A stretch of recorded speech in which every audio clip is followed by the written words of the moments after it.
Good morning, student. I continue the lesson. This is also chapter 9, development experience in India. Last video I was not completely concluded. Sorry for that. Now I am going to start. The topic name is Special Economic Zone, page number 197, subheading number 9.8.2. Special Economic Zone. With a view to overcome the shortcoming experienced on account of the multiplicity of control and clearance, absence of world-class infrastructure, and unstable fiscal regime, and with a view to attract a larger foreign investment in India, the Special Economic Zone policy was announced in April 2000. Okay, my dear students. Infrastructure, the important words over here. If there is no proper infrastructure, nothing will happen. Especially industrial development, that is especially for industrial development, we need to have a equipped infrastructure that will make transporting the goods very speed and easy transportations of the goods from one place to another place. And the area, if anything, especially reserved for economic activities, is more better than. So this is not in India before 2000. That is the policy was announced. Okay. As part of the economic reform, that is having or arranging special economic zone, this is also considered as one of the part of economic reform. The system of taking over land by the government for commercial and industrial purpose was introduced in the country. So we needed to have a space. So the government started to purchasing land from the public for the establishment of special economic zones. As per the Special Economic Zone Act of 2005, the government has so far notified about 400 square zone, 400 such zone in the country. 400 economic zone நம்ம என்ன பண்றோம் நாட்டில் establish பண்ணியிருக்காங்க. Since the Special Economic Zone deprive the farmer of their land and livelihoods, it is harmful to agriculture. புரியுங்களா? So this is also one of the agriculture backward இது ஒரு காரணம். புரியுங்களா? ஏன்னா they are converting the agriculture land into non-agriculture activities. So that will reduce the availability of land for agricultural activities. In order to promote export and industrial growth in India, that is, in order to promote export and industrial growth in line with the globalization, the Special Economic Zone was introduced in many countries. So this is a global activities. The broad change, that is the range of Special Economic Zone covers free trade zone, export purchasing zone, that is industrial park, economic and technology development zone, high tech zone, science and innovations park, free port enterprises zone, and others. So these are the other name for the special economic zones, utilizing for the same purpose, that is improving, increasing, and multiplicity of the economic activity in our country. Major objective of special economic zones. First one is to enhance foreign investment, especially to attract foreign direct investment. வெளிநாட்டு உற்பத்தியாளர்கள் வெளிநாட்டு மூலதனம் நம் நாட்டுக்கு வர வேணும் என்பதற்காக இந்த திட்டங்கள் கொண்டு வரப்பட்டது. So why we need to have the external support? Because of the scarcity of internal financial status. Internally we not having that much financial support to establishing a heavy industries. Okay, that's why we need to have the foreign direct investment. We inviting with our part. Next, to increase shares in global export, international business. India உடைய export வந்து international level increase பண்ணணும். To generate additional economic activities. Of course, if the agriculture people, once they lost their agriculture land, no way to livelihoods. That's why making some alternative work for the peoples. To create employment opportunities for locally available people as well as the urban area peoples, and to develop infrastructure facilities. Already I was discussing many things about the infrastructure. To exchange technology in the global market. So to abolish all existing old technology and convert into the new one to make the India fit in foreign and their development. And the main characteristics of special economic zone are, first one is the geographically demarcated area with physical security.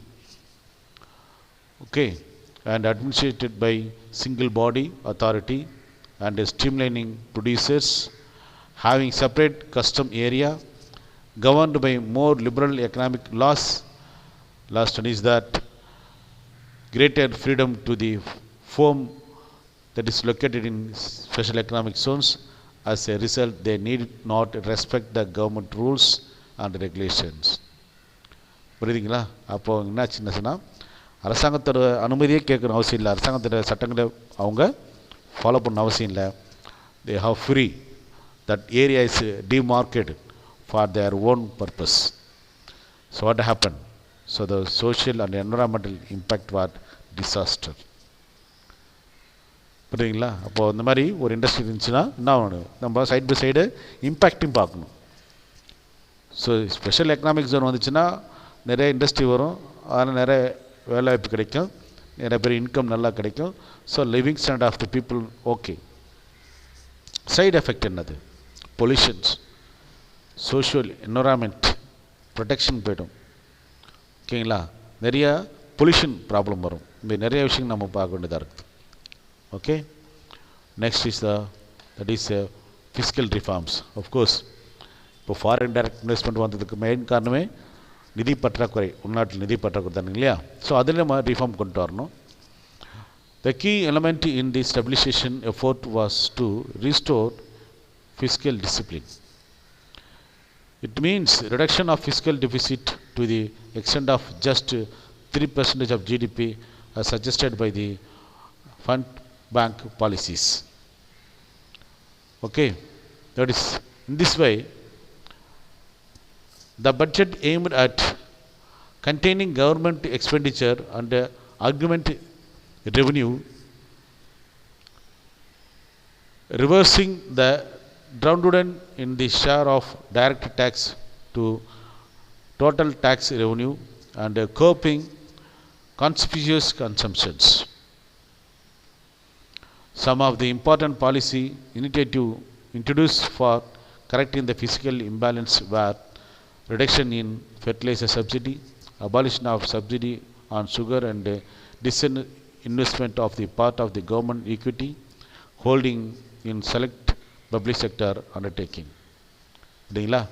அப்போ physical measure பண்ணுறது சொன்னால் some development ஆக்டிவிட்டீஸ்க்கு transfer ஃபண்டுன்னு சொல்லக்கூடிய உழைப்பில்லாமல் போய் சேர்கின்ற அந்த பணத்தை, old age pension, subsidy for the farmers, incentive to the workers, இந்த மாதிரிலாம் எதுவுமே கொடுக்காம அதை ரெடியூஸ் த சிலபஸ், அந்த எக்ஸ்பெண்டிச்சரை குறைச்சாங்கன்னா தட் வில் அந்த சர்ப்ளஸ் அமௌண்ட் இருக்குல்ல, அந்த அமௌண்ட் வச்சு என்ன பண்ணலாம், இண்டஸ்ட்ரியல் ரிஃபார்ம் பண்ணலான்னு சொல்லிட்டு சொல்கிறாங்க.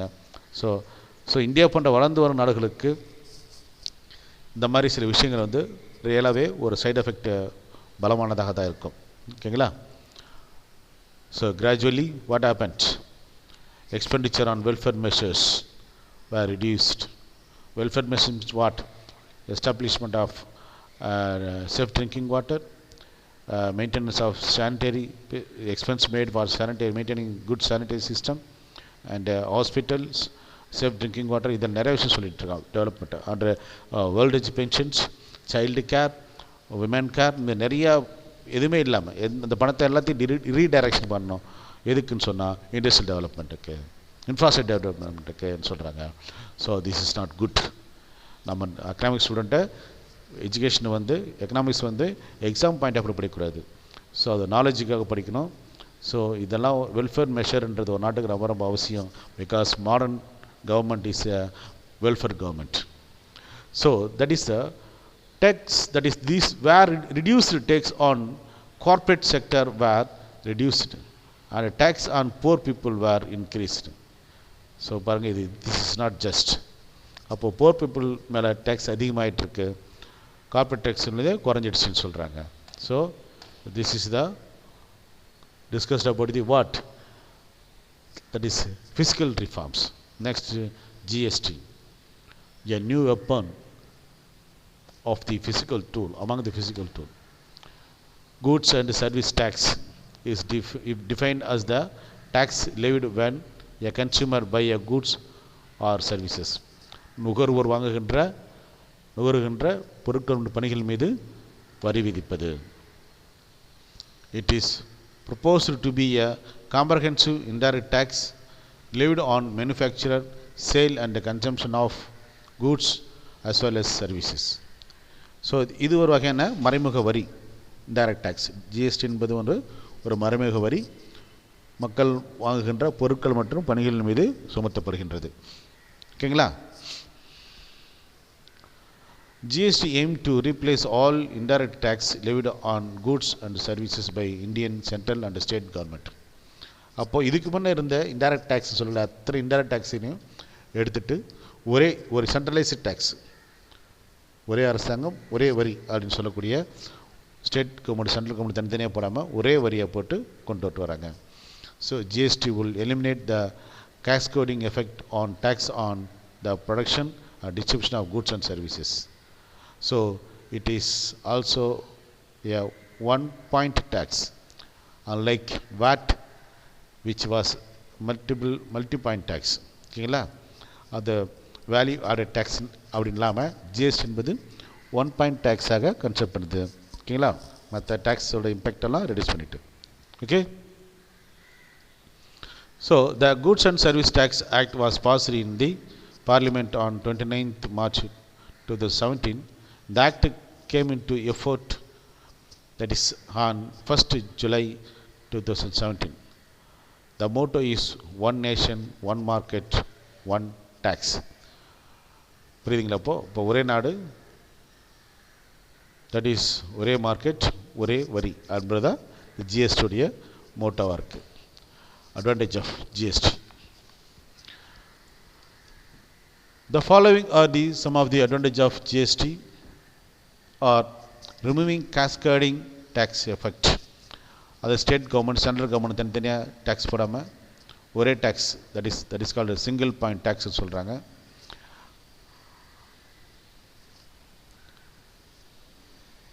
Higher threshold for registration,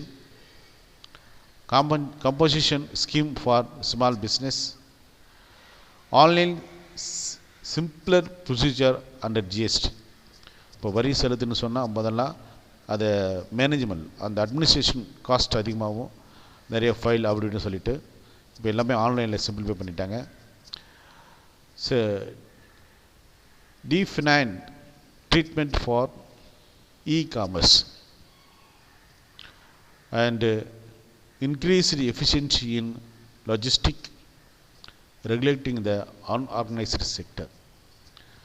so எல்லாத்தையும் ஒரு ஸ்ட்ரீம்லைன் பண்ணணும்னு சொல்லிட்டு இந்த ஜிஎஸ்டி கொண்டு வந்துடுறாங்க. This is may be mentioned as a what advantage of GST. Okay, my dear student, I reached the conclusion part. What was discussed in this lesson? There are two things where we discussed. One is agricultural sector, impact on agricultural sectors. Another one is improvement in the industrial sectors. After introduction of the 1991 industrial policy, many of the farmers were severely affected. That was realized. Side by side, the government take measures to protect the people also. But what is the result? And this is under the question. Okay. Come to the point. There is no doubt that the Indian economy recorded ample achievement in some sector after new economic policy. Some of the sector really improved. Currently, the country is ranked 9th in the world in terms of national GDP. The GDP growth rate of India is very much appreciated, and this growth is also due to change in the accounting system. Accounting system thile maatam vandirukku.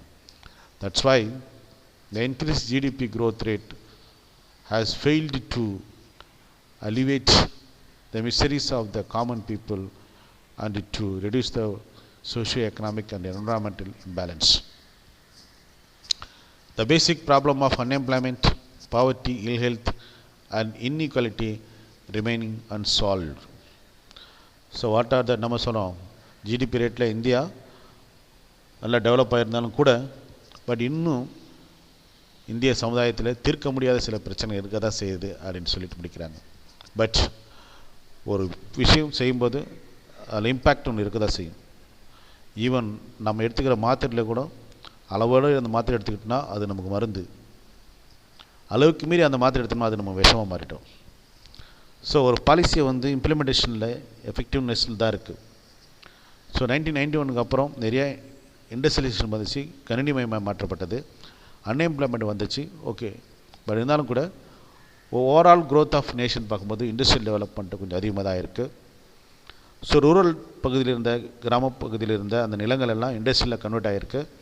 கிராம பகுதியில் பார்த்திங்கன்னா now existing the farmers are facing a lot of problem for the availability of laborers for working in that field, because people changing their attitude towards their lifestyles.